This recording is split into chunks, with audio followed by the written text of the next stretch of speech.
কিছু মানুষ আছে মলে আর কি, যে কিছু হুজুর আছে সব সময় বিরোধিতা করে ওইটার বিরুদ্ধে। হ্যাঁ, একটা জিনিস চলতেছে, এটা বালায়তো কিতা বালায়তো একটা জিনিস চলতে আছে, এটা অসুবিধাটা কি? এটা দুরূদ শরীফে না পড়ছে, এত অসুবিধা কি? অসুবিধা আজানের আগে দুরূদ শরীফে না পড়ছে, এটা আপনার কোনো সমস্যা কি? দুরূদ শরীফ পড়লে কি কোনো গুনাহ নেই? আমি কি বলছি না দুরূদ শরীফ পড়লে গুনাহ? বলছি আজানের আগে যে পড়ছেন এইটার জন্য না দলিল দিতেন বলছি। কথা বুঝেন নাই আপনার? এমনি দুরূদ শরীফ আপনারা কি নিষেধ করছেন? রাসূলুল্লাহ সাল্লাল্লাহু আলাইহি সাল্লামের উপরে দুরূদ শরীফ পড়া এটা গুনাহ, নাউযুবিল্লাহ।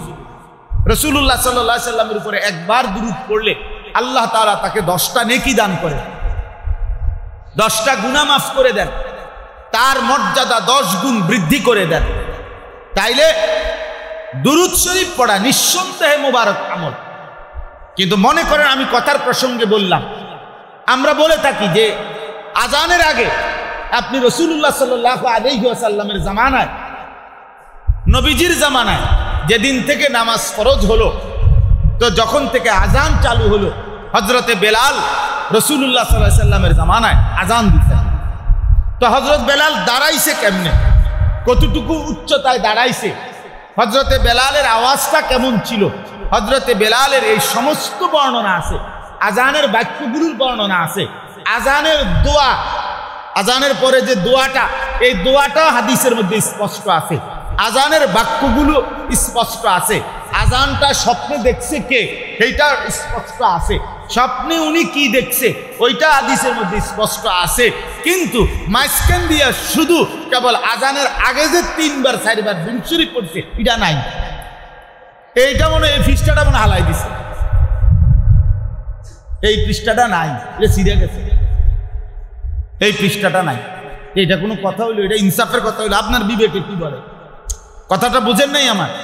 এখন আমি যদি বলি এটা বিদআত, আপনি বলবেন এই তো এই কিছু হুজুর আছে সব সময় কেবল বিরোধিতা করে, অসুবিধা কি? না, অসুবিধা এটা রাসূলুল্লাহ সাল্লাল্লাহু আলাইহি সাল্লাম থেকে যেটা প্রমাণিত নয় এটা অসুবিধা, সাহাবায়ে কেরাম থেকে যেটা প্রমাণিত নয় সেটা অসুবিধা।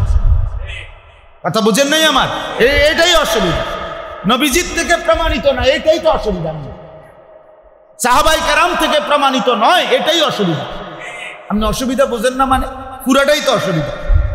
এজন্য দয়া করে এটা বোঝা উচিত, এটা বোঝা উচিত, এটা খেয়াল করা উচিত।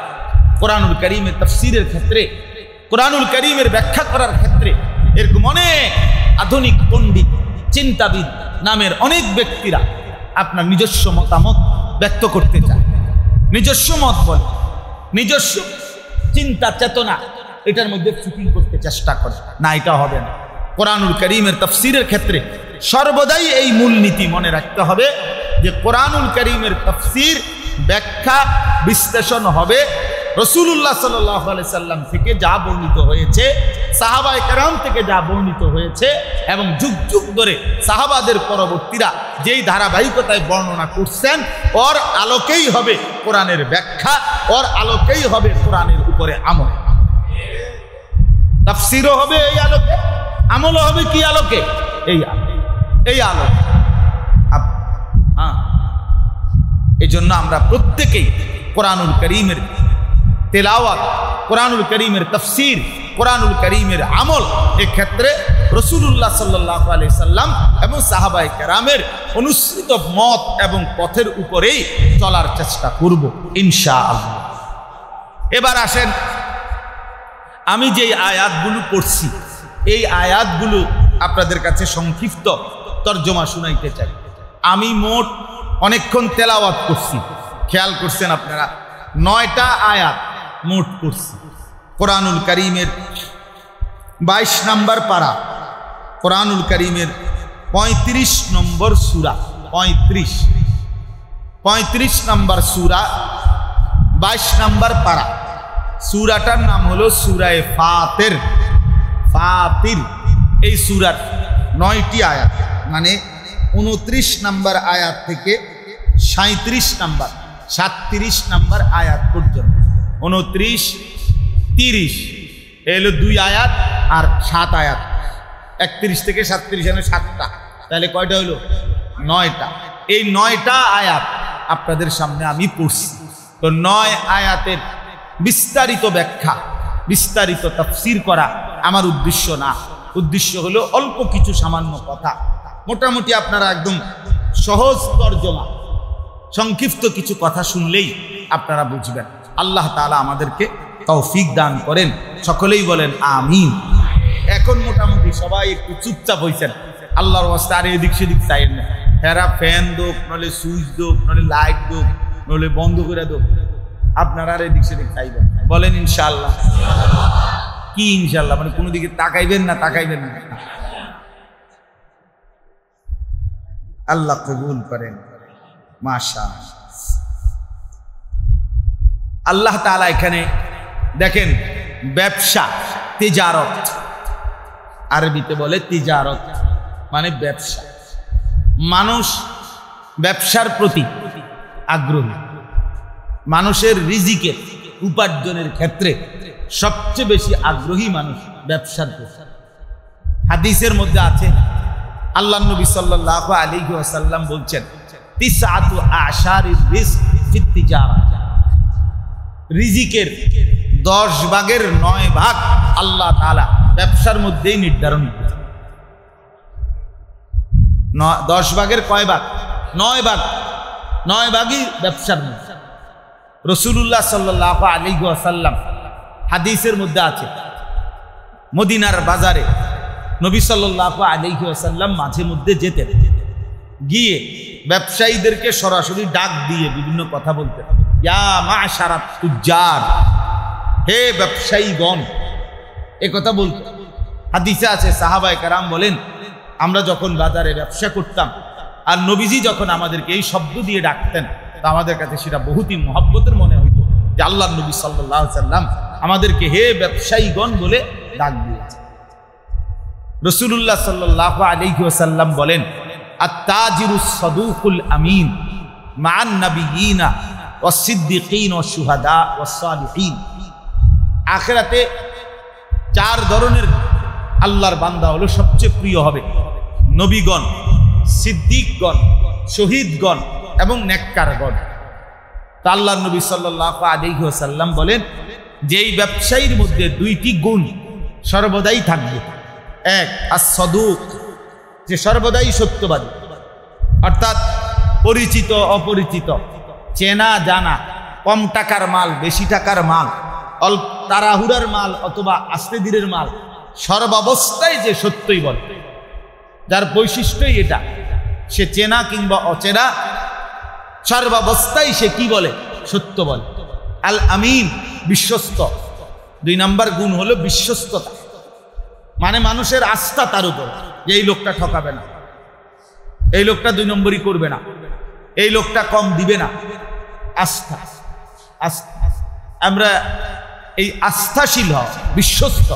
তাহলে রাসূলুল্লাহ সাল্লাল্লাহু আলাইহি ওয়াসাল্লাম বলেন, যেই ব্যবসায়ী সর্বদাই সত্যবাদী এবং সর্বদাই বিশ্বস্ত হবে, আল্লাহর নবী সাল্লাল্লাহু আলাইহি ওয়াসাল্লাম বলেন, হাসরের ময়দানে সে নবী, সিদ্দিক, শহীদ এবং নেককারদের সঙ্গী হবে।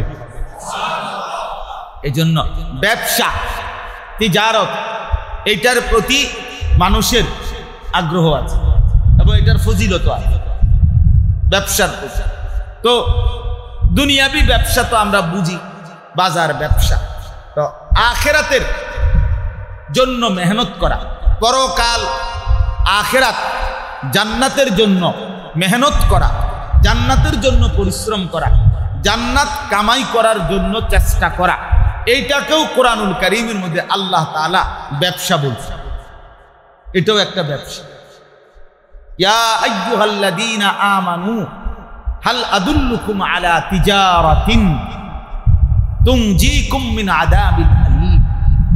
আল্লাহ তাআলা বলেন, হে ঈমানদারগণ, হে মুমিনগণ, আমি কি তোমাদেরকে এমন একটি ব্যবসার কথা বলবো, যেই ব্যবসার পুঁজি খাটাইলে, যেই ব্যবসা তুমি করলে, তুনজিকুম মিন আযাবিন আলীম, যেই ব্যবসা তোমাদেরকে অত্যন্ত মর্মান্তিক ভয়ানক আযাব থেকে বাঁচিয়ে দেবে। জাহান্নামের আযাব থেকে বাঁচাবে। তো আল্লাহ তাআলা বলছেন তুমিনুনা বিল্লাহি ওয়া রাসূলিহি ওয়া তুজাহিদুনা ফি সাবিলিল্লাহি বিআমওয়ালিহিম ওয়া আনফুসিহিম। আল্লাহর প্রতি পূর্ণ ঈমান আনবে, রাসূলের প্রতি পূর্ণ ঈমান আনবে, মানে আল্লাহ রাসূলের সবগুলো কথা মেনে নিবে এবং জান এবং মাল দিয়ে আল্লাহর রাস্তায় জিহাদ করবে। এটুকু যদি বুঝাইয়ে দিতে পারো তাহলে এটাই হবে এমন এক ব্যবসা যে ব্যবসা তোমার জাহান্নাম থেকে মুক্তি দিয়ে দিবে। তাহলে আখিরাতের জন্য ফিকির, পরকালের ফিকির, এটাকে আল্লাহ তাআলা বলছেন ব্যবসা। এটাও একটা কি ব্যবসা, এটাও একটা ব্যবসা, এটাও একটা ব্যবসা। তিজারাত এটা একটা ব্যবসা। কোরআনুল কারীমের মধ্যে আল্লাহ তাআলা এটাকে ব্যবসা বলছে। এই যে 9টা আয়াত সূরা ফাতিরের 29 নম্বর আয়াত, যে এটা আমি প্রথম পড়ছি, এখানেও আল্লাহ তাআলা ব্যবসার কথা বলছে, আল্লাহ তাআলা আখিরাতের ব্যবসার কথা বলছে এখানেও। তবে একটা জিনিস শুধু বুঝতে হবে, তাফসীরের মধ্যে লিখছে যে দুনিয়ায় যখন কেউ ব্যবসা করে তখন তার চাওয়াটা কি? চাওয়া হলো আমি যেই পুঁজি বিনিয়োগ করছি এই ব্যবসায়, এই পুঁজিটা পূর্ণ ফিরে আসুক, 1। 2, সে চায় এই পুঁজিতে আরো বেশি লাভবান হোক। একে তো পুঁজিও আমার কি আসুক, ফেরত আসুক, প্রথমত এটা চায়। দ্বিতীয়ত চায় না একেবারে সমান সমান হইলে তার হইতো না, আমার যদি একটু লাভ না হয় আর একটু বেশি না পাই আমি, তাইলে আমি আগামী কেমনে, সামনে আমার ব্যবসা বড় হবে কেমনে, সংসার চলবে কেমনে, কারণ এটাই তো আমার ব্যবসা। তাহলে আমার যদি পুঁজির সমান সমান হয় তাইলেই তো হবে। তাহলে দুইটা জিনিস চায় ব্যবসায়ী, 1, সে যে পুঁজি বিনিয়োগ করছে এই পুঁজি ফিরে আসুক। 2 নাম্বার হলো এই পুঁজিতে আরো বেশি সে লাভবান যেন হয়। এই দুইটা জিনিস চায়। তো কিন্তু দুনিয়ার ব্যবসার মধ্যে একটা বিষয় হলো যে দুনিয়ার ব্যবসায় চাই তো ঠিক আছে আপনি, কিন্তু এতে পুঁজি ফেরত আসে, লাভের সম্ভাবনাও আছে, কিন্তু লস হওয়ার, ক্ষতিগ্রস্ত হওয়ার, পুঁজি হারাইয়া ফেলার সম্ভাবনাও আছে। আছে কিনা বলে? মায়ের খাওয়ানোর সম্ভাবনা আছে না? তাহলে দুনিয়ার ব্যবসার মধ্যে দুইটা বিষয় একসাথে, একে তো পুঁজি ফিরে আসবে অথবা আসবে, দ্বিতীয়ত লাভবান হবেন অথবা লাভবান হবেন না। এই দুইটারই সম্ভাবনা দুনিয়ার ব্যবসার মধ্যে আছে। কিন্তু আল্লাহ তাআলা এই আয়াতের মধ্যে একটা শব্দ বলছে তিজারাতান লান তাবুর। আল্লাহ বলে বান্দা আমি তোমাদেরকে এমন একটা ব্যবসার কথা বলতেছি যেই ব্যবসায় আমি আল্লাহ ওয়াদা দিলাম, যেই ব্যবসায় তুমি খাটাইলে, যেই ব্যবসায় তুমি মেহনত করলে, এটা এমন এক ব্যবসা মৃত্যু পর্যন্ত কোনোদিন এখানে পুঁজিও হারাবে না, লসও আসবে না। পুঁজিও হারাবে না, লসও আসবে না। এই ব্যবসায় মাইন নাই, এই ব্যবসায় কি নাই? মাইন। এই ব্যবসা মায়ের না। অনেক মানুষ আছে ব্যবসায় হয়তো তরতর করে আগায় যায়, অনেক মানুষ আছে যেইটা ধরে এটা মাটি হয়ে যায়, হয় না? একেবারে স্বর্ণ ধরলেও কি হয়ে যায়? মাটি হয়ে যায়। আমাদের দেশে কয় যে কেউ আছে আপনার শুকনার মধ্যে জাল ফেলাইলেও মাছ ওঠে, আর কেউ আছে আপনার মাছে একদম থই থই করতেছে, উনি ফালাইলে আর মাছ ওঠে। এই জন্য দুনিয়ার ব্যবসায় উভয় রকমের সম্ভাবনা। আমার এক আত্মীয় আছে ঘনিষ্ঠ, উনি মনে হয় 30 বছর এর কম হবে না বিদেশ যাওয়ার জন্য। দূর বিদেশ যাইব, কত মানুষ প্রবাসী বিদেশ করে, আমার ঘনিষ্ঠ মানুষ, উনি 30টা বছরের চাইতে বেশি হবে চেষ্টা করছে বিদেশ যাইতে। উনি বিদেশ যাইতারে না, ওনার সাথে যারাই নিয়ত করে সবাই যায়, উনি যাইতে না। একবার শুধু উনি গেছে, যাওয়ার পরে ওই দেশের ইমিগ্রেশন থেকে আবার ফেরত দিয়েছে, বাংলাদেশ মানুষ।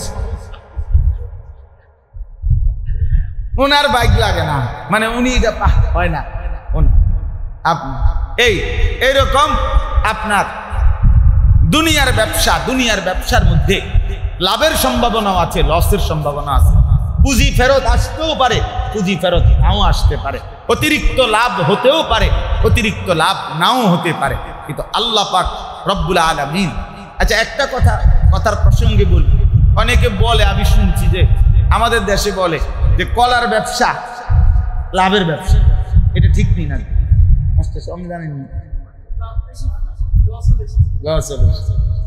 কলার ব্যবসায় লাভ বেশি। যাই হোক, সবাই আমরা কলা বেচতে হচ্ছে না, কাস্টমার থাকবে। যাই হোক, তো বলতেছিলাম এখানে আল্লাহ পাক রব্বুল আলামিন এমন একটা ব্যবসার কথা বলছেন যে বান্দা আমি একটা ব্যবসা তোমাদেরকে শোনাচ্ছি, তোমরা এটা করে দেখো তো আখিরাতের এই ব্যবসা, পরকালের এই ব্যবসায় লান তাবুর, এই শব্দটা লান তাবুর অর্থ হলো কোনোভাবেই তোমার লস হবে না, তোমার পুঁজি নষ্ট হবে না, লস হবে না, নিশ্চিত পুঁজিও ফেরত পাইবা, অতিরিক্ত লাভবানও হইতে থাকবা। সুবহানাল্লাহ। আচ্ছা, এখন সেই ব্যবসাটা কি? সেই ব্যবসাটা হলো 3টা আইটেমের ব্যবসা। 3টা আইটেম, 3টা জিনিস, 3টা আমল আল্লাহ পাক এখানে বলছেন। এই 3 আমল যেই বান্দা নিয়মিত করতে থাকে আল্লাহ তাআলা বলে সে যেন আখিরাতের ব্যবসা করে, আর এটা এমন ব্যবসা করে যে ব্যবসায় সে কখনোই ক্ষতিগ্রস্ত হবে না। 1 নাম্বার, ইন্নাল্লাযীনা ইয়াতলুনা কিতাবাল্লাহ, নিশ্চয়ই যারা সর্বদাই কোরআনুল কারীম তেলাওয়াত করতে থাকে। এই 1 নাম্বার কোরআনুল কারীমের নিয়মিত তেলাওয়াত। কি বলছি কোন? কোরআনুল কারীমের নিয়মিত তেলাওয়াত, নিয়মিত কোরআন শরীফ পড়তে হবে, নিয়মিত কোরআনুল কারীম তেলাওয়াত করবে, নিয়মিত কোরআনুল কারীম তেলাওয়াত করতে হবে। নিয়মিত যে কোরআনুল কারীম তেলাওয়াত করে সে যেন এমন ব্যবসা করে যে ব্যবসা কখনোই লস হবে না, বরং নিশ্চিত আখিরাত জান্নাত মিলেই যাবে, মিলেই যাবে। যেন নিয়মিত কোরআনুল কারীম তেলাওয়াত করে। ইয়াতলুনা ফেলে মুজারের শব্দ, হাল এবং মুস্তাকবিল দুইটা বুঝায়, আর মুজারে দাওয়াম এবং ইস্তেমরার বুঝায়, অর্থাৎ মুজারে সর্বদা বুঝায়, সর্বদা। এটা আরবি গ্রামারের শব্দ, বুঝাইলাম আর কি। অর্থ হইল যে কোরআনুল কারীম তেলাওয়াত করতে থাকে, প্রতিদিন নিয়মিত সর্বদাই যে কোরআনুল কারীম তেলাওয়াত। আমার প্রিয় ভাই, আমার বাপ, কোরআনুল কারীমের তেলাওয়াত এটা অনেক বড় একটি ইবাদত, একটা বড় বরকতময় একটা আমল। আল্লাহ নবী সাল্লাল্লাহু আলাইহি সাল্লাম থেকে শুরু করে সমস্ত সাহাবায়ে কেরাম, আউলিয়ায়ে কেরাম, বুজুর্গানে দ্বীন, উলামায়ে কেরাম, মুহাদ্দিসিনে কেরাম, সমস্ত নেককার মুমিন আল্লাহর প্রিয় বান্দার একটা বিশেষ সিফাত যে তারা যুগে যুগে কোরআনুল কারীম তেলাওয়াত বেশি করতেন, বেশি তেলাওয়াত। আমরা কিতাবে পড়ছি ইমাম জুহরি রাহমাতুল্লাহি আলাইহি রমজান মাস আসলে তিনি সরাসরি বলতেন ইন্নামা হুয়া তিলাওয়াতুল কোরআন, আরে রমজান এ তো শুধুই কোরআনুল কারীমের তেলাওয়াত। ইমাম মালিক রাহমাতুল্লাহ আলাইহির জীবনীতে লিখছে, ইমাম মালিক রাহমাতুল্লাহি আলাইহি যখন রমজান আসতো ইয়াফিরু মিন কিরাআতিল হাদিস ওয়া মুজালাসাতি আহলিল ইলম ওয়া আকবালা ইলা তিলাওয়াতিল কোরআন মিনাল মাসহাফ। ইমাম মালিক রাহমাতুল্লাহি আলাইহি জগৎ বিখ্যাত ইমাম ছিলেন, মদিনার ইমাম ছিলেন, মসজিদে নববীর ইমাম ছিলেন। রাসূলুল্লাহ সাল্লাল্লাহু আলাইহি সাল্লামের রওজা আতহারের সামনে আল্লাহর রাসূলের হাদিস পড়াইতেন। সেই তিনি যখন রমজান আসতো তো হাদিস পড়ানো বন্ধ করে দিতেন, উলামায়ে কেরামের সাথেও বসা বন্ধ করে দিতেন, একাকী হয়ে যেতেন আর শুধুই কোরআনুল কারীম তেলাওয়াত করতে থাকতেন। হযরতে কাতাদা রাহমাতুল্লাহি আলাইহি এক বিশ্ববিখ্যাত বুজুর্গ কাতাদা, উনার ব্যাপারে লিখছে কিতাবে। হযরতে কাতাদা রাহমাতুল্লাহি আলাইহি সারা বছর প্রতি 7 দিনে 1 খতম কোরআন শরীফ পড়তেন। রমজান মাসের প্রথম দিন থেকে 20 দিন পর্যন্ত প্রতি 3 দিনে 1 খতম কোরআন শরীফ পড়তেন। রমজানের শেষ 10 দিন প্রত্যেক দিন 1 খতম কোরআন শরীফ পড়তেন। হ্যাঁ, শেষ দশক এভাবে পড়তেন, প্রতিদিন 1 খতম, 10 দিন 10 খতম। কি পরিমাণ কোরআন শরীফ পড়তেন, কি পরিমাণ। রাসূলুল্লাহ সাল্লাল্লাহু আলাইহি ওয়াসাল্লামের হাদিস, বুখারীর riwayat, হযরত আব্দুল্লাহ ইবনে আব্বাস রাদিয়াল্লাহু তাআলা আনহুমা তিনি বর্ণনা করেছেন যে রাসূলুল্লাহ সাল্লাল্লাহু আলাইহি সাল্লামের কাছে প্রত্যেক রমজানে প্রতি রমজানে প্রতি রাতে হযরতে জিবরিল ওয়া কানা জিবরিলু ইয়ালকাহু ফি কুল্লি লাইলাতিন মিন রমাদান। হযরতে জিবরিল আলাইহিস সালাম রমজানের প্রতি রাত্রে আল্লাহর নবীর কাছে আসতেন, ফায়ুদারিসুহুল কোরআন, এবং পুরা কোরআন একবার জিবরাইল নবীজিকে শুনাইতেন, একবার নবীজি জিবরাইলকে শুনাইতেন। পুরা মাস না পুরো প্রতি রাত? বুঝছেন কিনা বাংলাটা? কথাটা বুঝছেন কিনা বলেন? প্রত্যেক রাত প্রতি রাত্রে পূর্ণ কোরআন একবার জিবরাইল নবীকে শুনাইতেন, নবীজি একবার জিবরাইলকে শুনাইতেন। এটা হলো তারাবির বাহিরে। রাসূলুল্লাহ সাল্লাল্লাহু আলাইহি সাল্লাম ওইখানে আপনার আমার কাছে আরবি কিতাব আছে, ওইখানে স্পষ্ট রওয়ায়াত আছে, ওয়া কানা সাল্লাল্লাহু আলাইহি ওয়াসাল্লাম ইউতিলুল কিরাআতা ফি রমাদান। আল্লাহর নবী সাল্লাল্লাহু আলাইহি সাল্লাম রমজান মাসে নামাজে লম্বা কিরাত পড়তেন। তাইলে নামাজে তারাবিতে আল্লাহর নবী সাল্লাল্লাহু আলাইহি সাল্লাম জিবরাইলের সাথে প্রত্যেক রাত্রে একবার পূর্ণাঙ্গ কোরআন নিজে একবার পড়তেন, জিবরাইল থেকে একবার শুনতেন। এটা একটা। তারাবির নামাজে তিনি আবার আলাদা কোরআনুল কারীম তিলাওয়াত করতেন, আবার 5 ওয়াক্ত নামাজে আবার তেলাওয়াত করতেন, তাহাজ্জুদের নামাজে আবার তেলাওয়াত করতেন, মাগরিবের পরের আওয়াবিন নামাজে আবার তেলাওয়াত করতেন। এবার ভেবে দেখেন কি পরিমাণ কোরআনুল কারীম তেলাওয়াত রাসূলুল্লাহ সাল্লাল্লাহু আলাইহি সাল্লাম করতেন। হাদিসের মধ্যে আছে আল্লাহর নবী সাল্লাল্লাহু আলাইহি ওয়াসাল্লাম নিজে দোয়া করছেন, আল্লাহুম্মা জাআলিল কুরআনা রাবিআ কলবি ওয়া নূরা সাদরি ওয়া জালাআ হুজনি ওয়া যাহাবা হাম্মি। আল্লাহ কোরআনকে আমার হৃদয়ের বসন্ত বানিয়ে দেন, হৃদয়ের বসন্ত বানিয়ে দেন, আমার বুকের আলো বানিয়ে দেন, আমার দুঃখ বেদনার উপশমকারী বানিয়ে দেন, আমার সব চিন্তা পেরেশানির দূরকারী কোরআনকে বানিয়ে দেন। কোরআন পড়লে যেন দুঃখ ভুলে যায়, কোরআন পড়লে যেন বেদনা ভুলে যায়, কোরআন পড়লে হৃদয়ে যেন বসন্তের বাতাস ঝিরঝির করে বইতে থাকে, কোরআন যেন আমার বুকের আলো হয়। নবী সাল্লাল্লাহু আলাইহি সাল্লাম দোয়া, আল্লাহুম্মা জাআলিল কুরআনা রাবিআ কলবি ওয়া নূরা সাদরি ওয়া জালাআ হুজনি ওয়া যাহাবা হাম্মি। মাওলানা সাহেব বলতেছিলেন, আমার আগে উনি বলছেন, আমি শুনছি, কোরআনুল কারীম তিলাওয়াত করা, কোরআনকে গুরুত্ব দেওয়ার কথা বলতেছিলেন। আমার মনে হয় 10 বছর আমি এই ফরদাবাদ বাজার মসজিদে আমি জুমার নামাজ পড়াইছি। 10টা বছরের ভিতরে আমার আমল নামাজ যদি চেক করে হাসরের ময়দানে, তাহলে ইনশাআল্লাহ আমার মনে হয় এ কথাই আসবে যে সবচেয়ে বেশি এই মসজিদের মুসল্লি করে আমি কি বলছি সেটা কোরআনুল কারীম তিলাওয়াতের কথাই বলছি। বলেন, আপনারা সাক্ষী দেন। আমার 10 বছরের নিয়মিত মুসল্লিরা বলে, মাস্টার বলে কি পরিমাণ আমি বলছি আপনাদের। আল্লাহর কোরআন তেলাওয়াত শিখেন, কোরআন শিখেন, কোরআন তেলাওয়াত করেন, কোরআনুল কারীম। আর এই জবান দিয়ে আল্লাহর কোরআন পড়তে পারেন না, বিশ্বাস করেন না, আপনি কিছুই কথাই কইতে পারেন, আপনি এক ধরনের বোবা মানুষ। আরবরা আমাদেরকে বলে আজম, আরব আজম মানে আমাদেরকে বলে আজমি, আর ওনারা হলো আরবি। আজম শব্দের অর্থ হলো বুবা। আজমা উজুরহুহা জুবা, না যাকাত কিতাবু যাকাতের। আজম শব্দের অর্থ মূলত বোবা, মানে আরবি ছাড়া অন্য ভাষায় যে আমরা কথা বলি, এই জন্য পূর্ববর্তী জামানাতে আরবরা বলতো অন্যগুলো তো কোনো ভাষাই নেই, এগুলো কি কয়, এগুলো কথাই কইতে জানে না, এরকম বোবা যে আরবি বলতে পারে না, সেজন্য ভাষাই জানে না। তাহলে এটা বাদ দিলাম, সব আরবি বলার দরকার নেই, কিন্তু কোরআনুল কারীম তেলাওয়াত করতে পারেন না, আপনি তো বুবাই, আপনি তো বুবাই। এজন্য আল্লাহ তাআলা বলছে, ইন্নাল্লাযীনা ইয়াতলুনা কিতাবাল্লাহ, নিশ্চয়ই যারা কোরআনুল কারীম তেলাওয়াত করে, নিয়মিত কোরআন তেলাওয়াত।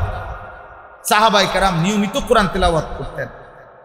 হযরত উসমান রাদিয়াল্লাহু তাআলা আনহুর জীবনীর মধ্যে আছে, এক দাঁড়ানোতে, এক রাকাতে 1 খতম কোরআন পুরা পড়ে ফেলছে,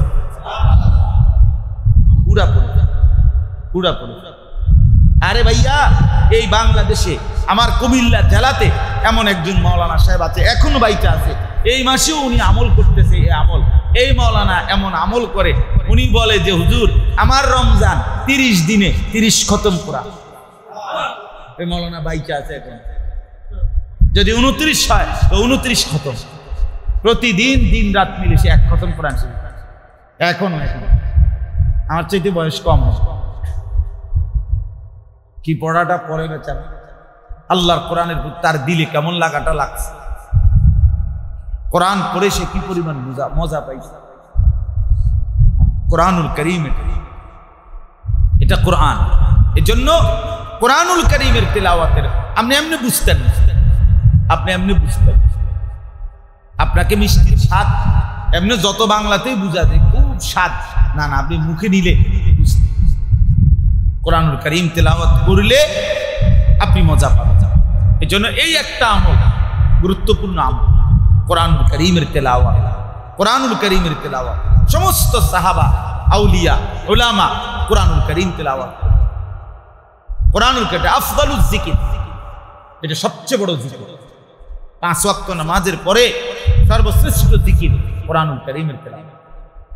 আমরা কিতাবে পড়ছি কোরআনুল কারীমের 4টা বৈশিষ্ট্য লিখছেন মুসান্নিফ। একটা হলো কোরআনই হচ্ছে খায়রুল কালাম, কথার মধ্যে সবচেয়ে উত্তম সর্বশ্রেষ্ঠ কথা কোরআন। আহসানুল কালাম, কোরআন সবচেয়ে সুন্দর কথা কোরআন। আসদাকুল কালাম, সবচেয়ে সত্য কথা কোরআন। আনফাউল কালাম, সবচেয়ে উপকারী কথা কোরআন। খায়রুল কালাম, আহসানুল কালাম, আসদাকুল কালাম, আনফাউল কালাম, সবচেয়ে শ্রেষ্ঠ কথা কোরআন, সবচেয়ে সুন্দর কথা কোরআন, সবচেয়ে সত্য কথা কোরআন, সবচেয়ে উপকারী কথা কোরআন। কোরআন পড়তে পারলেন না, কোরআন পড়েন না, কি পড়লেন না, কি কথা বললেন জীবনভর, এই কথাগুলো না বললেও দুনিয়া ভোগ করা যায়। যারা বোবা তারা কি দুনিয়া উপভোগ করে না? কথা বলেন না।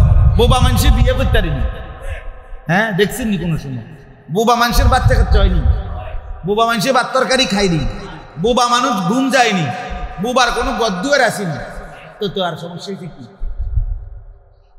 দুনিয়া ভোগ করতে সমস্যা হয়েছে কি তার?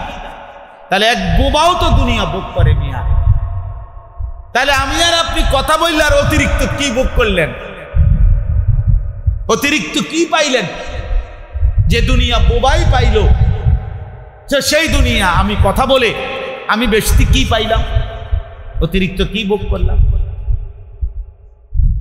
একটা বই তো এটা তো বউ আরো আছে, জীভূতই তো এটা হেইতেরও আছে। হ্যাঁ এখন গড়ই তো না, তো গড় তো আছে বেটার বলে। এই জন্য ইন্নাল্লাযীনা ইয়াতলুনা কিতাবাল্লাহ, কোরআনুল কারীমের তিলাওয়াত আজকের থেকে সিদ্ধান্ত নেন, আবার ঘুরে দাঁড়ান। মোমেন হারে না, মোমেন হেরে যায় না, মোমেন দুর্বল হয় না, মোমেন পরিশ্রমী হয়, মোমেন মেহনতি হয়, মোমেন মেহনতি হয়। এই জন্য বয়স হোক আবার শিখেন, শিখতে শুরু করে। আল্লাহর কসম নবীজি বলছেন, ওয়াল্লাযী ইয়াকরাউল কুরআন ওয়া ইয়াতাতাআতাউ ফীহি ফালাহু আজরান। যে কোরআনুল কারীম পড়লো, পড়তে গিয়ে ঠেকে ঠেকে পড়লো, কষ্ট করে ঠেকা ঠেকা পারে না, কত কষ্ট করতেছে, দাঁত ভাঙ্গা যাইতেছে, বয়স হয়ে গেছে, থাইমা থাইমা ঠেকা ঠেকা পড়ে। রাসূলুল্লাহ সাল্লাল্লাহু আলাইহি সাল্লাম বলেন, আল্লাহ তাআলা তাকে প্রতি অক্ষরে দ্বিগুণ নেকি দান করে। ফালাহু আজরান, আজরান দ্বিগুণ। এমনিতে এক অক্ষরে 10 নেকি, তো যে ঠেকা ঠেকা পড়ে কষ্ট কইরা, আল্লাহর কসম তার প্রতি অক্ষরে 20 নেকি। দ্বিগুণ না তো দ্বিগুণ হলে কত? 20। ইন্নাল্লাযীনা ইয়াতলুনা কিতাবাল্লাহ, নিশ্চয়ই যারা কোরআনুল কারীম তেলাওয়াত করে। 2 ওয়া আকামুস সালাহ, 5 ওয়াক্ত নামাজ আদায় করে। তাহলে দ্বিতীয় আমল, 3টা আমল আল্লাহ তাআলা এখানে বলছেন। 3টি আমল যে করবে সে যেন এমন ব্যবসা করে যেই ব্যবসা কখনোই লাভ হবে না, বরং 2টা জিনিস হবে। 1, সে এই ব্যবসার পুঁজি ফেরত পাবে। 2, এই ব্যবসা তার লাভবান হতেই থাকবে, হতেই থাকবে, হতেই থাকবে। এর মধ্যে 1 নাম্বার কি কোরআনুল কারীমের তেলাওয়াত, 1 নাম্বার কি বলেন, 2 নাম্বার 5 ওয়াক্ত নামাজ, 5 ওয়াক্ত নামাজ। নামাজ পড়েন। নামাজ মুমিনের জীবন, নামাজ মুমিনের সিফাত, নামাজ মুসলমানের পরিচয়, নামাজ এক জিন্দেগি, নামাজবিহীন জিন্দেগি, সেজদাবিহীন জিন্দেগি জন্তু জানোয়ারের জিন্দেগি। যে কপালে সেজদা নাই, যে মানুষটা নামাজই পড়তে চায় না অথচ সে মুসলমান, এটা এক ধরনের জানোয়ার ছাড়া আর কিচ্ছু না। এটা জন্তু জানোয়ার ছাড়া আর কিচ্ছু না। কেন ফজরের নামাজ পড়বেন না? আপনি কি ভোরবেলা উঠেন না? হয় 1 ঘন্টা আগে উঠেন, নয় পরে উঠেন। কেন জোহরের নামাজ পড়বেন না? আপনি কি দুপুরে বিশ্রাম করেন না? হ্যাঁ, আসরের নামাজ আপনি কেন পড়বেন না? আপনি কি বিকালে একটু হাঁটেন না? তাই কেন মাগরিব পড়বেন না? কেন ঈশা পড়বেন? আমার নওজোয়ান ভাই ছেলেরা, তোমরা বলো ভাইয়া, কেন নামাজ পড়বা না? অনেক কিশোর নওজোয়ান হাসতে হাসতে নামাজ ছেড়ে দেয়। কেন পড়ে না তাও জানে না। জিজ্ঞাসা করেন না যে ভাইয়া নামাজ পড়ো না কেন? নামাজ না পড়ে কি অর্জন হয়েছে তোমার? কিচ্ছু না, গোড়ার ডিমও না, গোড়ার ডিমও না, কিচ্ছু অর্জন হয় নাই। এমনি পড়ি না। কেন পড়ো না? কেমনে, কি লেগা? কিচ্ছু বলতে চাই। জীবনে যার কোনো লক্ষ্য উদ্দেশ্য নাই, জীবনে যার কোনো গন্তব্য নাই, যে বলতে পারে না আমি হাসলাম কেন, তো পাগল। আমি যদি একজন হাসি দিছে মনে করেন, তাই বললাম ভাই হাসলেন কেন? না এমনি হাসছি। আরে কি লেগে আসছেন? কইতারেন না? না কইতারি না, এমনি হাসলাম। আর তো আরেকজনে কি আমার পাগলে কিতারে এতে কিলে আসছে হেতে বলে কইতারেন। কথা বলেন, এটা বলবে কিনা বলেন? তাইলে তুমি হাসলা কেন, কাঁদলা কেন, হাঁটলা কেন, ঘুরলা কেন? কেন মুসলমান হওয়ার পরে জিন্দিগিটা শেষ করে দিলা কেন? এই জন্য 5 ওয়াক্ত নামাজ পড়া, এই জিন্দিগি, এটা একদম সহজ হিসাব। জীবনটা সহজ হয়, সুন্দর হয়, পাক পবিত্র জিন্দিগি হয়। যে মানুষ 5 ওয়াক্ত নামাজ পড়ে তার শরীর পবিত্র থাকে, কারণ সে বারবার ভাবে আমাকে ওযু করতে হবে, নামাজ পড়তে হবে। সে শরীর নাপাক বানাইতে চায় না, অপবিত্র বানাইতে চায় না। এই জন্য তার জিন্দিগি সুন্দর হয়, তার আখলাক সুন্দর হয়। নামাজ পুরা জিন্দিগি গড়ে দেয়। উতলু মা উহিয়া ইলাইকা মিনাল কিতাব ওয়া আকিমিস সালাহ ইন্নাস সালাতা তানহা আনিল ফাহশাই ওয়াল মুনকার। আল্লাহ তাআলা বলেন নিশ্চয়ই নামাজ একজন মানুষকে যাবতীয় অশ্লীলতা, গুনাহ, আল্লাহর নাফরমানি থেকে ফিরায় আনে। এজন্য 5 ওয়াক্ত নামাজ পড়বেন তো ইনশাআল্লাহ? বলেন ইনশাআল্লাহ। ভাইয়া মহব্বত করে বলেন মহব্বত। এটা রমজান বাপ, এটা রমজান, এটা রমজান, মাগফিরাতের দশক, গুনাহ মাফ চাইবার সময়। রমজানের শেষ মাঝের দশক, গুনাহ মাফ চাওয়ার দশক। আল্লাহর কাছে কেঁদে কেটে বলেন, আল্লাহ পেছনের জিন্দিগি মাফ করে দেন, আগামী জিন্দিগি সুন্দর করে দেন। আমি তো তোমারই বান্দা মাওলা, ভুল তো আমার হবেই, আর তুমি আছো, তুমি তো মাফ করবেই। আল্লাহ বলেন বান্দা ঠিক আছে, দিল থেকে যদি বলো আর করবা না গুনাহ, আগামী জিন্দিগি সুন্দর করে চলবা, এটা যদি দিল থেকে চাইতে পারো, আমি আল্লাহ ওয়াদা দিলাম মাফ করে দিলাম। ওয়ালিল্লাহি উতাকাউ মিনান নার। নবী সাল্লাল্লাহু আলাইহি সাল্লাম বলছে রমজান মাসে আল্লাহ তাআলা তার কোটি কোটি বান্দাকে জাহান্নাম থেকে মুক্তি দিয়ে থাকে। এক গোত্রের নাম বলছে নবীজি, ওই গোত্রের যতগুলো বকরি আছে, এই বকরির গায়ের পশমের চাইতে বেশি পরিমাণ বান্দাকে প্রতি রাতে আল্লাহ তাআলা রমজানে মাফ করে থাকে। মাফ। 200টা ছাগল একসাথ করে এবার গুনেন তো, 200টা ছাগলের গায়ে সবগুলোর মোট পশম কয়টা? 2000 ছাগল একসাথ করে গুনেন তো, যে 2000 ছাগলের গায়ে পশম কয়টা? কে গুনবে? আপনি গুনবেন? আজাইরা মানে কুলাইবেন এগুলা? হ্যাঁ, তো তার চাইতে বেশি পরিমাণ বান্দাকে আল্লাহ তাআলা রমজানে প্রতি রাতে মাফ করে দেন। ইয়া বাগিয়াল খাইর আকবিল। আল্লাহর ফেরেশতা ডাকে, এ নেক কাজের জন্য যারা আগ্রহী, আও না, রমজান আসো, সেজদা দাও, 70 গুণ নাও, রুকু করো একটা, লিখা হবে 70টা। বাহ, আমরা হারাম শরীফে ছিলাম, গত রবিবার আসছি আমি, তো হারাম শরীফে মক্কা শরীফে ছিলাম উমরায়, নিয়ত করছি রমজানে, সেজদা দিলাম তো 1/70, আর এমনিতে হারাম মক্কা নগরীতে মসজিদে হারামে 1 লক্ষ, তাহলে 1/70 লাখ, এক সেজদা 70 লক্ষ সেজদার সমান। রমজান রমজান হ্যাঁ, আপনি গিয়া দেখেন মক্কায় কি চলতেছে, কি পরিমাণ আল্লাহর বান্দা, উলামা, দিনদার মুসলমান ছুটছে আল্লাহর ঘরে। পুরা হজ্জের চাইতেও বেশি ভিড়, এত বেশি মানুষ প্রতি বেলায় নামাজে ভিড় আর ভিড় ভিড়। হ্যাঁ, 2 লাখ টাকা লাগে, 1.5 লাখ 2 লাখ টাকা লাগে আল্লাহর ঘরে উমরা করতে, 6-7 লাখ টাকা লাগে হজ করতে। পাহাড়ের মতো মনে করে, অনেক পাহাড়। 6 লাখ টাকা হুজুর, 6 লাখ টাকা ব্যবসাত লাগাইলে আজ সুবহানাল্লাহ কত টাকা লাভ আইবে, 1 বছরের মধ্যে তো এটা কমপক্ষে 12 লাখ টাকা হয়ে গেল। এটা বুঝি কথা হইল, এটা বুঝি কথা হইল। 6 লাখ টাকা দুনিয়ার ব্যবসায় লাগাইলে যদি 12 লাখ টাকা হবে না। এত এত রং না টেহা, এত রং না। হ্যাঁ, আমরা দুনিয়াতে তো খাই, দেখি চিড়া খাই, এত সুখ না। 1 বছরে 6 লাখ টাকা 12 লাখ টাকা যাবে ব্যবসা, এত সহজ না। হালাল ব্যবসা হইল, বাটপারি হইলে ভিন্ন কথা। কিন্তু একবার হজ, আল্লাহর ঘর জিয়ারত, সেটা তো আখিরাতের ব্যবসা। এই যে এখানে আল্লাহ তাআলা পরিষ্কার আখিরাতের জন্য সমস্ত আমলকেও আল্লাহ কি বলছে? ব্যবসা বলছে। তাহলে এটাও তো ব্যবসায়ী। আপনি 6 লাখ টাকা আখিরাতের ব্যবসায় খরচ করেন, যেদিন 6 লাখ টাকার ব্যবসা পুঁজি লাগাইলেন আখিরাতের জন্য হজ্জের সফরে, আল্লাহ রসুল বলছে যেদিন হজ করলো বান্দা, মানে আরাফার ময়দানে হজ্জের চূড়ান্ত কাজটা শেষ করলো, রাসূলুল্লাহ সাল্লাল্লাহু আলাইহি সাল্লাম বলেন সন্ধ্যাবেলাতেই ওই আল্লাহর বান্দা এমন হয়ে যায় যেন মায়ের পেট থেকে নতুন বাচ্চা যেমন নিষ্পাপ হয়ে বের হয়ে যায়। রাজাকা ইয়াউমিন ওয়ালাদাতহু উম্মু, মা যেমন নতুন বাচ্চা প্রসব করে গুনাহমুক্ত, এই আল্লাহর বান্দা হজ করে হয়ে যায় এমন গুনাহমুক্ত।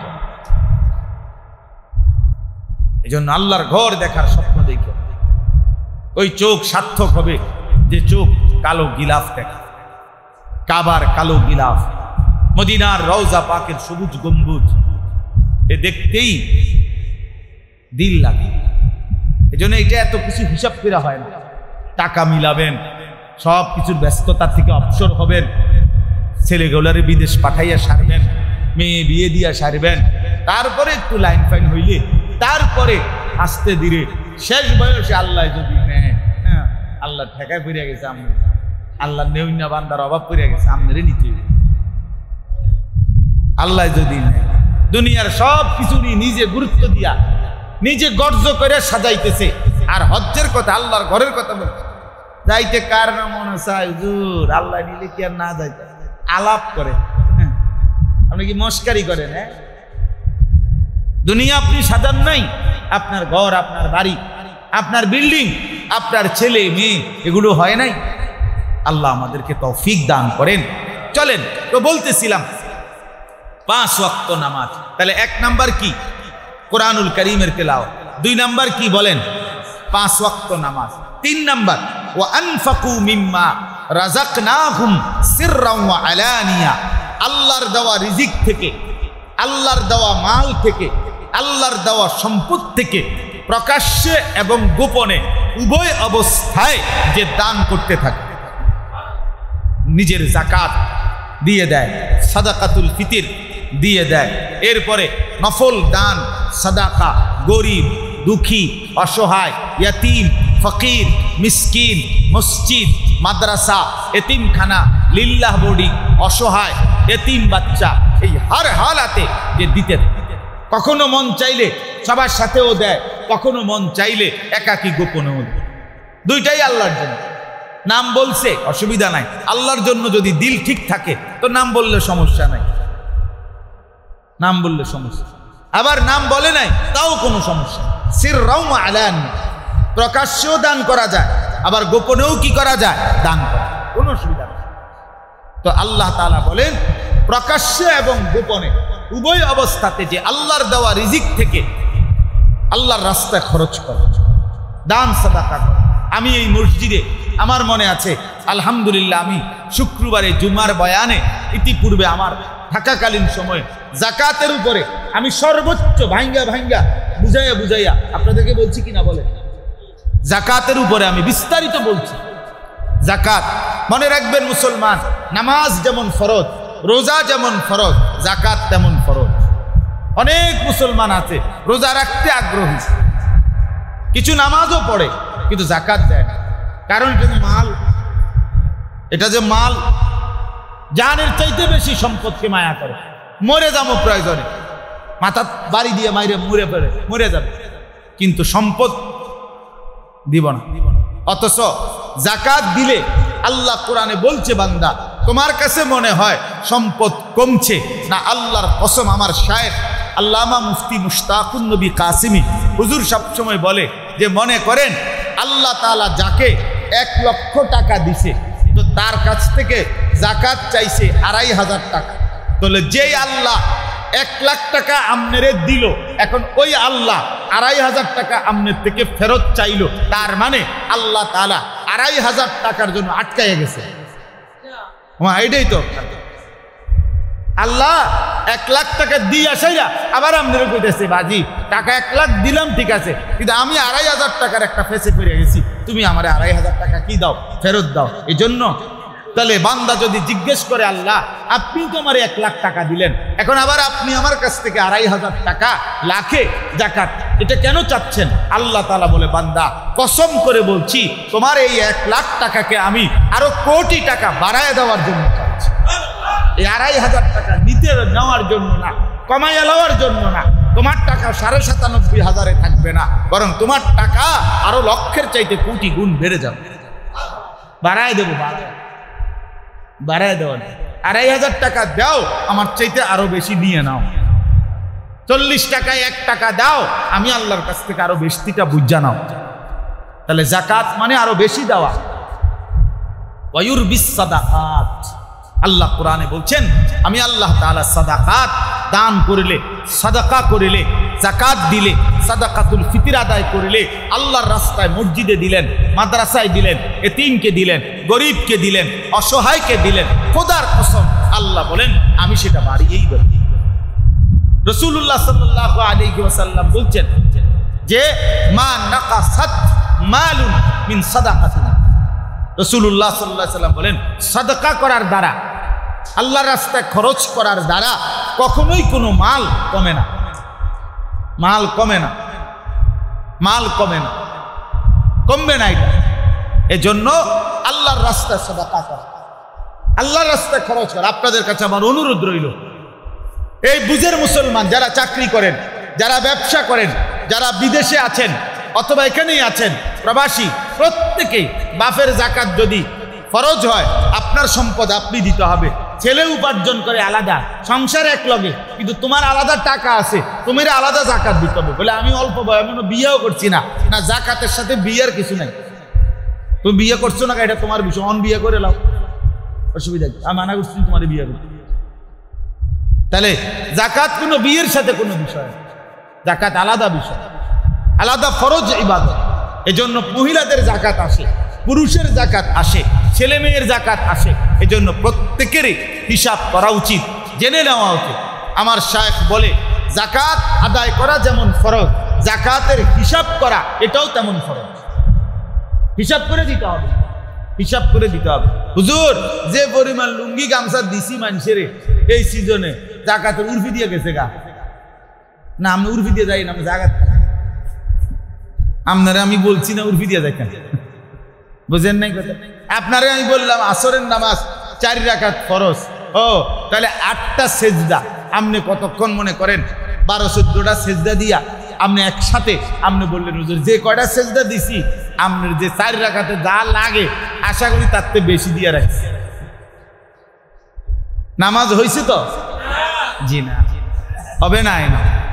আপনি এত বেশি দরকার নেই আপনি আমার 8টা সেজদা নিয়ম মাফিক বুঝনা দেন, 4 রাকাত বুঝায় দেন, তাহলে ইনশাআল্লাহ। এই জন্য আল্লাহর দেওয়া মাল থেকে খরচ করা। যে মানুষ যাকাত দেয় না সে বখিল, যে সাদাকাতুল ফিতর আদায় করে না সে বখিল। যে খরচ করা মানে যাকাত দেওয়া, 1 নম্বর হলো যাকাত।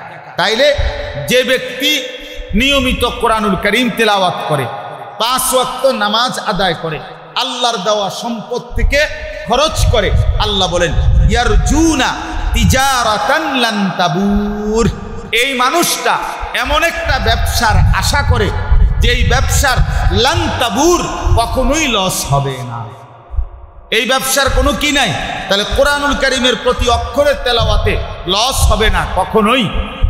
5 ওয়াক্ত নামাজের প্রত্যেক ওয়াক্তের দ্বারা আপনার জীবনে কোনোভাবে খোদার কসম লস হবে না। এজন্য নামাজ পড়লে কাস্টমার চলে যাবে না বেটা। নামাজ পড়লে দোকানে বেচা কিনা কম হবে না বেটা, বরং আল্লাহ তো ওয়াদা দিছে এটা এমন ব্যবসা, নামাজ কোরআন এমন ব্যবসা, দান সাদকা এমন একটা ব্যবসা যেই ব্যবসায় আমি আল্লাহ ওয়াদা দিছি লস হবে না, দুনিয়াতেও না আখিরাতেও না। এটা লস হবেই না। যে হুজুর এই সময়টা বেচা কিনার টাইম, এই সময় দোকান বন্ধ করে নামাজে চলে গেলে ক্ষতিগ্রস্ত হবে, কোনো ক্ষতিগ্রস্ত হবে না। কুল মা ইনদাল্লাহি খায়রুম মিনাল লাহবি ওয়া মিনাত তিজারা, আল্লাহ কোরআনে বলছে, বন্ধু বলেন আমি আল্লাহ তাআলা নামাজের বিনিময়ে, সেজদার বিনিময়ে আমি যা দেব তা তোমাদের এই ব্যবসা এবং তামাশার চাইতে কোটি গুণে উত্তম। তাইলে এই কথাটা আপনারা বুঝলেন যে এই 3টি আমল, কোরআনুল কারীমের তিলাওয়াত, 5 ওয়াক্ত নামাজ এবং নিজ সম্পদ থেকে আল্লাহর রাস্তায় খরচ করা এমন একটা ব্যবসা যে ব্যবসায় কখনোই কি হবে না, বলেন না কি হবে না। আচ্ছা, তাহলে আসবে 2টা, একটা হলো পুঁজি ফেরত আসবে, অর্থাৎ ন্যায্য যেটা এটা আগে পাবে, আরেকটা হলো অতিরিক্ত লাভ হবে। আল্লাহ এখানে বলছে এবার দ্বিতীয় আয়াতে, লিওয়াফিয়াহুম উজুরাহুম, আমি আল্লাহ আমার ওই বান্দাদেরকে যারা কোরআন তেলাওয়াত করবে, নামাজ আদায় করবে, দান সাদাকা করবে, আমি তাদেরকে এই আমলের বিনিময়ে যা এটা পূর্ণ দেব। ওয়াজিদাহুম মিন ফাদলিহি, সে পাইতো যেদ্দুর এদ্দুর তাকে আগে প্রথমত ফেরত দেব, এরপরে আমার দয়া, আমি আল্লাহর অনুগ্রহ থেকে এবার আমি বাড়াইতে থাকব। ওই যে কইলাম আগে কি পাইবেন, পুঁজি পাইবেন, এরপরে কি আরো লাভ হইব। এবার আল্লাহ বলে, প্রথম তুমি নামাজ পড়ছো, একটা সেজদা দিছো, তো একটা সেজদা দিয়ে যেদ্দুর পাও না এটা তুমি আগে পাইবা, এরপরে তুমি যা পাইলা এইটার উপরে আমি আল্লাহ এবার বাড়াইতে থাকি। 1 অক্ষর তেলাওয়াত করিলে কয় নাকি 10। তো আল্লাহ বলে যেন যে বান্দা এই প্রথম 10 ফেরেশতা তোমার এর মধ্যে লিখলো, তোমার পাও না তুমি পাইলা, এবার তোমার 10-এর উপরে আমি অতিরিক্ত দিতে থাকবো। এবার যদি বলি আল্লাহ আপনি অতিরিক্ত দিবেন কদ্দুর, তো আল্লাহ বলবেন বান্দা আন্দাজ করে তো আমি দিতে পারি কদ্দুর, তুমি বলো, তুমি কো না আমি কত বড়, আমি দিতে পারি কত বড়। আল্লাহ কত বড় করে আন্দাজ আছে? কেউ পারবে আন্দাজ করতে?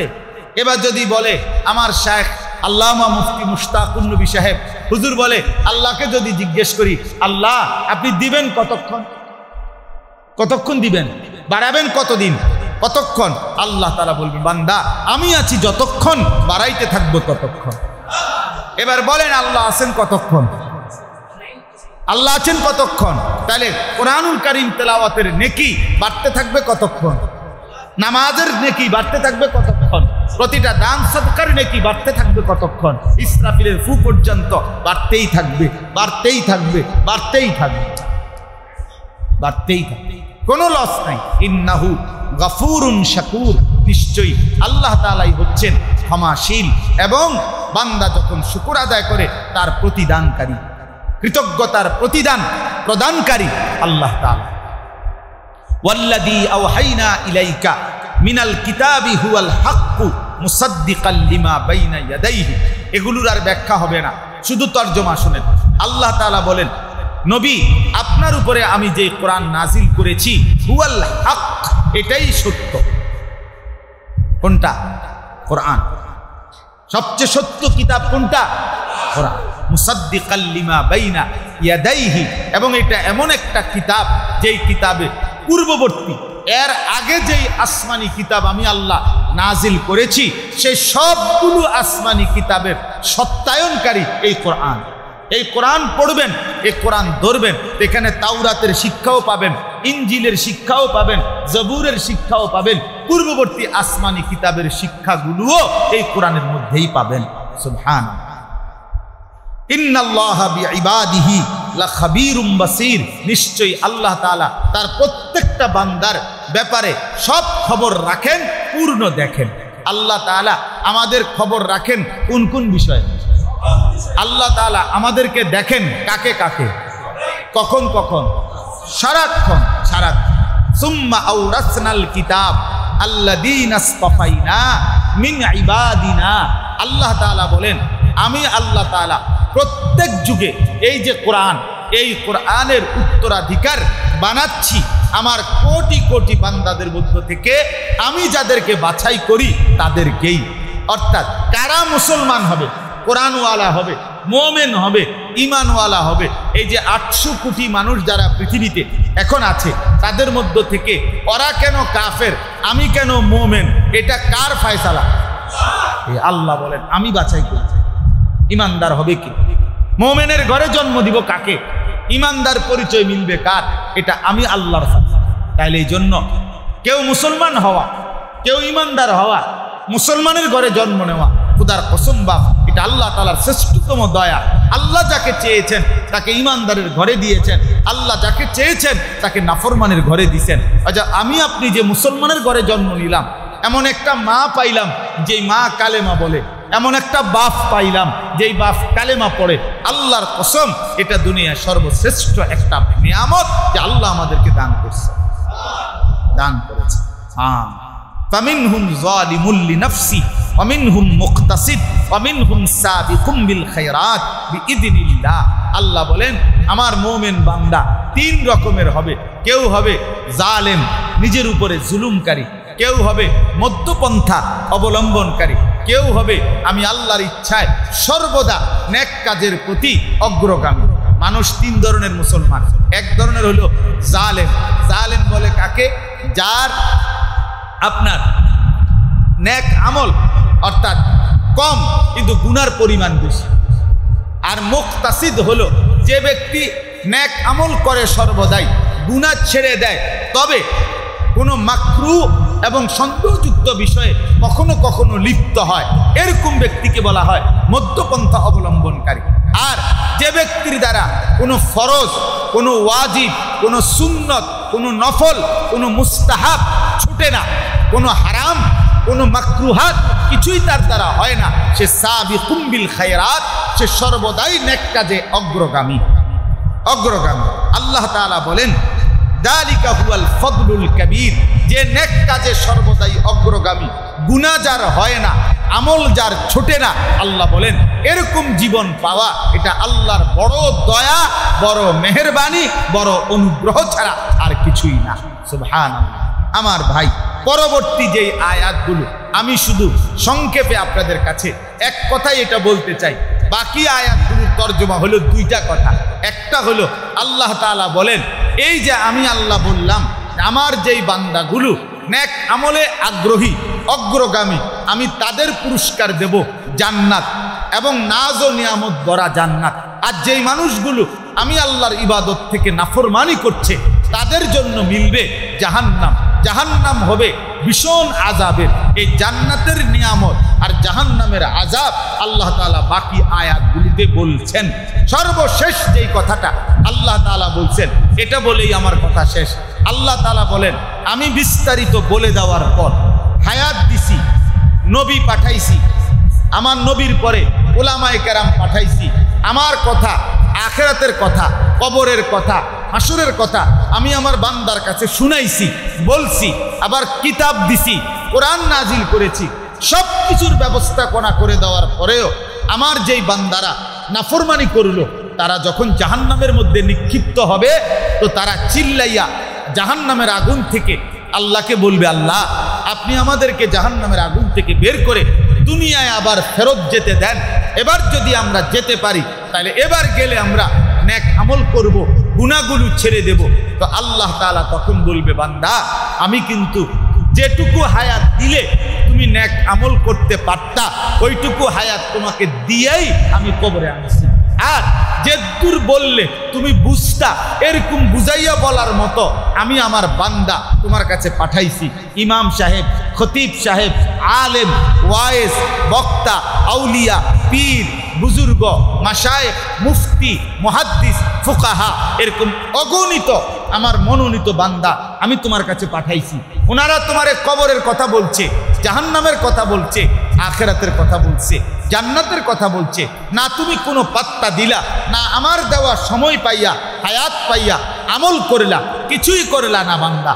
না সময়কে গুরুত্ব দিলা, না আলেমদের কথাকে গুরুত্ব দিলা। অতএব ফাযুকু, অতএব আজকে জাহান্নামের আযাবই ভোগ করো। ফামালিজ যালিমিনা মিন আনসার, আজকে কোনো নাফরমানের কোনো সাহায্যকারী এই আখিরাতে নাই। এই শেষ কথা। ফামালিজ যালিমিনা মিন আনসার, আল্লাহ বলছে সাবধান নাফরমান, তোমরা কিন্তু কেউ কোনো সাহায্যকারী হাসরের ময়দানে পাবা না, হাসরের ময়দানে পাইবা না। এই জন্য প্রিয় ভাই আমার, এই তিনটা আমল আজকে আমরা আপনাদের কাছে বললাম। এক, কোরআনুল কারীমের তিলাওয়াত, বলেন কি? 2, 5 ওয়াক্ত নামাজ। 3, আল্লাহর রাস্তায় খরচ করা, নিজের মাল থেকে, নিজের সম্পদ থেকে। তাইলে দান সাদাকা করা, 5 ওয়াক্ত নামাজ পড়া, কোরআনুল কারীমের তিলাওয়াত করা, এটা যেন আমাদের জিন্দেগিতে হয়। আজকের এই তাফসীর মাহফিল থেকে এটা যেন আমরা সবক নিতে পারি। আল্লাহ তাআলা আমাদেরকে তৌফিক দান করেন, তৌফিক দান করেন। আশেপাশের মাদ্রাসা যেখানে এতিম বাচ্চা পড়ে, আপনারা গরিব অসহায় বাচ্চা পড়ে, আপনাদের এই মাদ্রাসাগুলোতে আপনারা দান করবেন, সাদাকা করবেন। আমাদের ফরদাবাদ কওমি মাদ্রাসাতেও আপনারা মহব্বতের সাথে আপনাদের যাকাতের টাকা, দান সাদাকার টাকা দান করবেন। আমার ছোট্ট মাদ্রাসা আছে ময়নামতি ক্যান্টনমেন্ট, হ্যাঁ আপনারা জানেন। আমারও একটা ছোট মাদ্রাসা আছে, আলহামদুলিল্লাহ প্রায় 450 মতো ছেলে আমার মাদ্রাসায় পড়ালেখা করে। 31 জন শিক্ষক কর্মচারী স্টাফ আছে। আলহামদুলিল্লাহ আমাদের মাদ্রাসাতেও এতিম গরিব বাচ্চা আছে। গত বছরও প্রায় 7-8 লক্ষ টাকা আমরা এতিম গরিব বাচ্চাদেরকে আমরা সম্পূর্ণ ফ্রি দিছি। তো এই বছরও আমরা, আমাদের বাচ্চা আরও অনেক বাচ্চা আছে অসহায় গরিব এতিম বাচ্চা। এজন্য আমার অনুরোধ রইল, আমাদের ওই ছোট্ট মাদ্রাসাতেও যদি কারো মহব্বত হয় তাহলে আমার মাদ্রাসাতেও আপনারা আপনাদের যাকাত, সাদাকাতুল ফিতির এবং দান সাদাকা করবার জন্য, ছাত্রদের জন্য, এতিম বাচ্চাদের জন্য, গরিব বাচ্চাদের জন্য সহযোগিতা করার চেষ্টা করবেন। আমার কাছে থাকলে আমারে দিয়েন, নাই তো আমার কাজল মাস্টার সাহেবের কাছে দিয়ে রাখেন, দিলেও আপনার কোনো অসুবিধা নাই। যেমনি সুবিধা হয় আপনারা দিলে ইনশাআল্লাহ উনি আমারে পরে পৌঁছায় দিবে। আল্লাহ তাআলা আমাদেরকে তৌফিক দান করেন, আল্লাহ তাআলা আমাদেরকে কবুল করেন, আমিন। আপনারা সবাই ইনশাআল্লাহ এখন আমাদের আজকের জন্য আমাদের এই তাফসীর মাহফিলের আলোচনা এখানেই শেষ করা হইল। আমরা এখন ওযু করবেন, ওযু করে এই নামাজের জন্য আসেন।